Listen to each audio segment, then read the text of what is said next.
이어서 명품 리포트 매기 방송됩니다.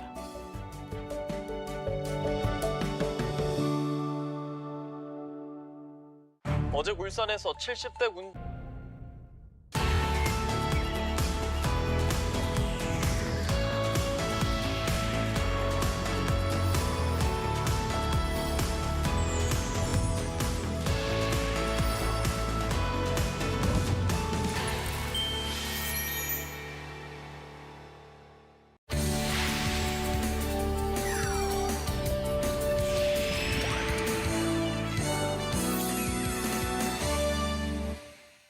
갱년기 아직도 참고 버티고 프리미엄.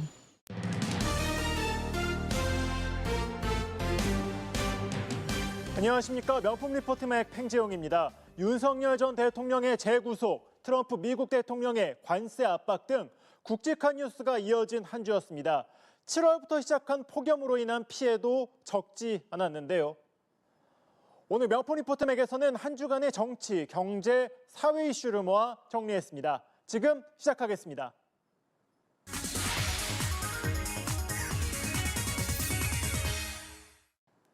변화에 적응하지 못하면 도태되기 마련입니다. 종종 생물에 비유되기도 하는 정치의 영역에선 더욱 그러할 텐데요. 대선 이후 승승장구하는 여당과 달리 이렇다 할 쇄신안 없이 골든타임을 흘려보내고 있는 야당을 보는 여론의 시선은 싸늘합니다. 정치권의 과거 쇄신 사례와 앞으로의 전망, 박현우 기자가 이번 주 여의도 풍향계에서 짚어봤습니다. 그릇된 것이나 묵은 것을 버리고 새롭게 함. 정치권에서 큰 선거 전후로 자주 소환되는 쇄신의 뜻입니다. 주로 위기 상황에 몰린 쪽에서 회자되곤 하는데요. 거슬러 올라가 쇄신의 다른 한자어는 뼈를 가루로 만들고 몸을 부순다, 정성으로 노력한다는 의미를 담고 있기도 합니다. 묵은 것을 버리고 새롭게 하는 게 그만큼 쉽지 않은 일이라는 걸 중의적으로 표현하고 있는 것 같기도 한데요.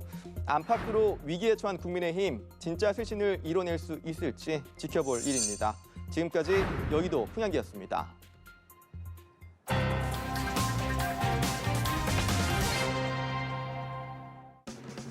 윤석열 전 대통령이 구속 취소 넉 달 만에 다시 구속됐습니다. 내란 특검의 초반 승부수가 통한 것인데요. 3분 맥집기, 오늘은 윤석열 재구속을 정리했습니다. 지난 9일 윤 전 대통령에 대한 영장실질심사가 열렸죠. 내란 특검이 수사 개시 3주 만에 윤 전 대통령에 대한 구속영장을 청구했기 때문입니다. 오후 2시쯤 시작한 구속심사는 오후 9시까지 이어질 정도로 치열했습니다. 윤 전 대통령은 자신의 내란 우두머리 혐의 재판도 매주 받고 있는데요. 이 구속 상태인 만큼 이 재판에도 영향을 줄 것이란 관측이 나옵니다. 지금까지 3분 맥집기였습니다.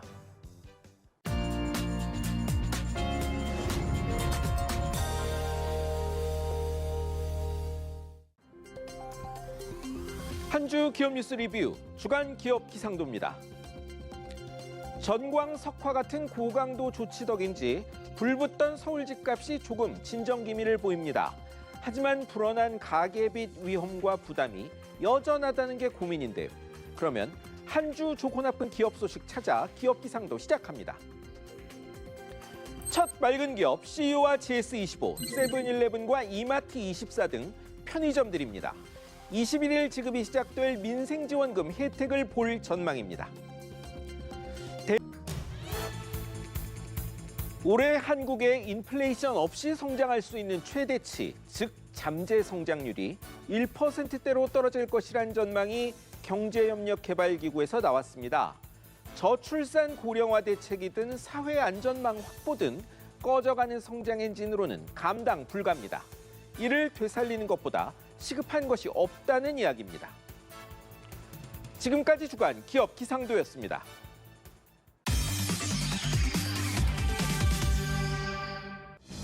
지난 목요일에 내년도 최저임금이 올해보다 약 2.9% 오른 1,320원으로 결정됐습니다. 지난 2008년 이후 17년 만에 노사공합의가 이뤄진 건데요. 다만 업종별 최저임금 차등 적용 여부를 놓고는 노사가 접점을 찾지 못해 내년에도 최저임금은 업종별 구분 없이 단일하게 적용되게 됐습니다. 오늘 몇푼 리포트맥에서 준비한 내용은 여기까지입니다. 다음 주에 뵙겠습니다. 감사합니다.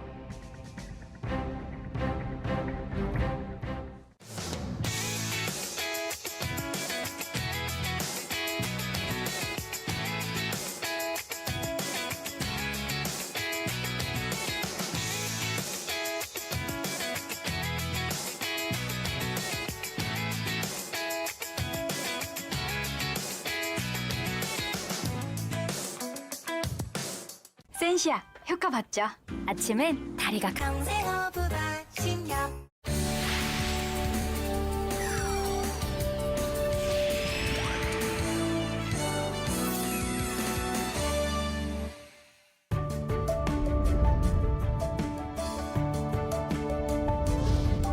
이어서 오전 10시 뉴스가 방송됩니다.